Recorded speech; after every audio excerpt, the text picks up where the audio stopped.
Um, I titled today's episode Suspensions, and SummerSlam Predictions.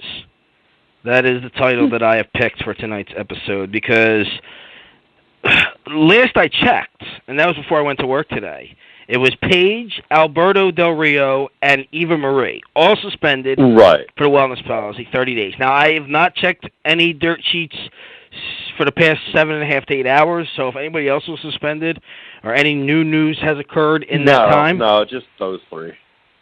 Yeah, so do we know about any of like what these three were taking? Nope. Has any of that has not come out? No, the most I could find out was from Eva Marie's husband. He posted on Twitter or something, and he was like, when you guys find out what she was suspended for, you'll be mad. Wait, he said, say that again? He basically said on Twitter, once you guys find out what she was suspended for, you guys will be mad. So basically he's throwing this girl under the bus. No, he's saying that she was suspended for something stupid. So I could see this being like the Adam Rose debacle where it was a prescription. And well, if that's the case, then they got to do something. That whole Adam Rose thing was a little weird to me. It just felt like, doctor prescribes him one thing, he takes it, and then he fails the test, but he doesn't show him the prescription right away, and then he pops up with it a week later. This was my prescription. It just sounded real fishy to me. Right. Yeah. With her, who the hell knows? Now, she has not failed a wellness test yet in the 3-4 years that she's been with the company. So she doesn't strike me as a drug user. Now, Paige strikes me as a drug user. No, Eva Marie doesn't. No, I watch Total Divas, and she had alcohol issues in the past. So, she would not even drink on the show. That's what they said on the show, that she had alcohol issues. But do we really know she really did? Supposedly she was also pregnant once, and she was married once, and, all that crap. But, who knows? Well, that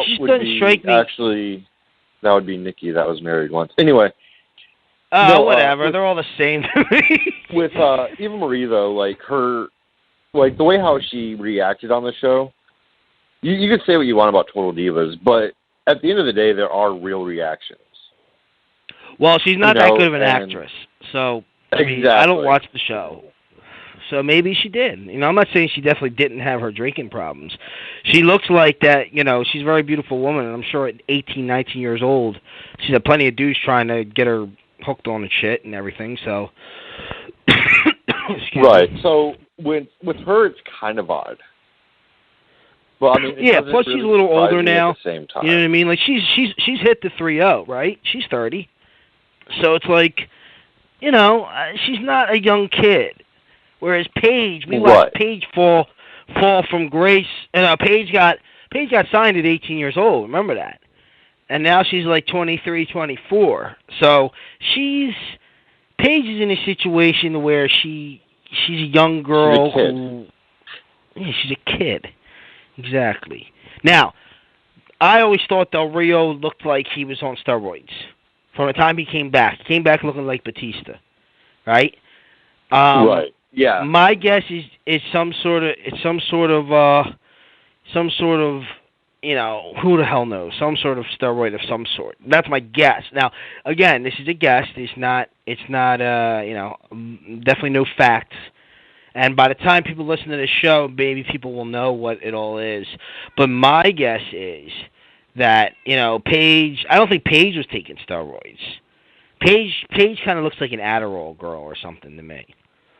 Who knows? Yeah, that's my guess. Again, we're guessing. She looks like she's on something. Yeah. Drug-wise. I'm not talking about a steroid. I'm talking about, real drugs. That's what I'm getting at. She's on something. What do you think? Cocaine or something? Some sort of upper? Some kind of upper. Yeah. Definitely an upper. That's what it looks like to me. And I remember saying that on the show, I don't know, maybe 3 or 4 episodes ago. I forget who was even hosting with me that night, but I remember saying, Paige is looking like her crack whore. And we kind of made everyone laugh with it and everything. It might have been Chris, but I made people laugh and stuff. But the reality is, I was actually being serious. Like, she didn't look good. She didn't look healthy. No. She kind of had that Adam Rose look. Where she almost. Really skinny and really She's, I don't know. Like really, the way how I see her is she's thrown into the limelight, and she's really the only rock star, quote unquote, persona of this current generation. Keep in mind, she was kind of the real start of this new generation. When when you go back to when women's wrestling started getting good again, the very first match you think of is Paige versus Emma. Right. They were kind of the first two of this generation of these new divas that could actually work. That's why everybody really got behind Paige, because Paige was the star between the two of them.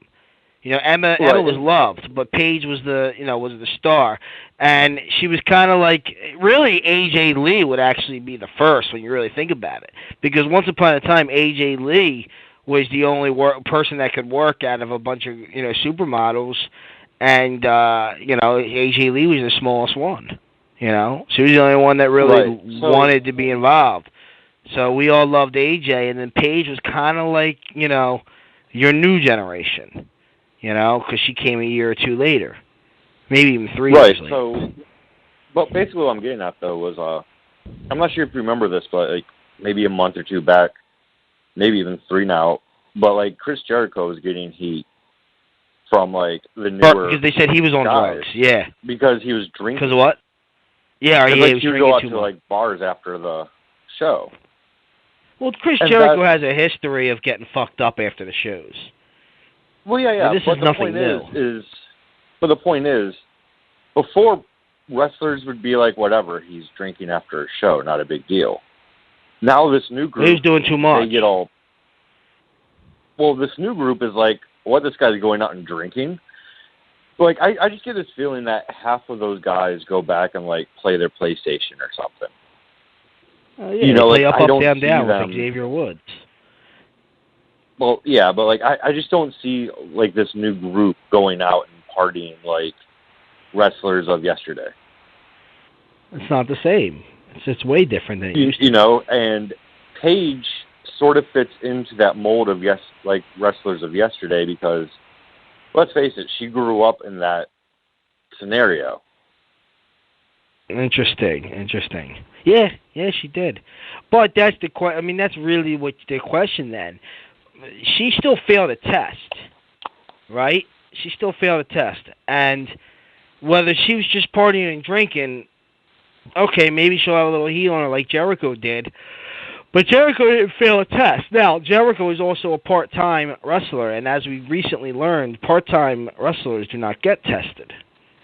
Right. So, for all we know, Jericho could have been doing more than drinking. We don't know, But Jericho always seemed like a stand-up guy. Didn't seem like so much of a drug user, to me. Right. Maybe he is. I think what we are witnessing. What we are witnessing right now is the fallback, or the fallout, rather, of Brock failing the UFC test. Yeah, that's what we are seeing. That. I have a feeling after that happened, it was a company-wide drug test. And when I say company-wide, I mean if you are the top guy, you're not going to be taking a drug test. If you're Cena, Triple H, no drug test. But you don't even really know that. We don't know if they're not taking a drug test. We don't know that for sure. I mean, you got to remember, this even goes back to Roman Reigns. Roman Reigns failed the test first. See, I'm doing this based off of hearsay from other guys from that business. Yeah. If you listen to what CM Punk was saying forever ago about that exact issue, was there's certain guys that are immune to the drug test.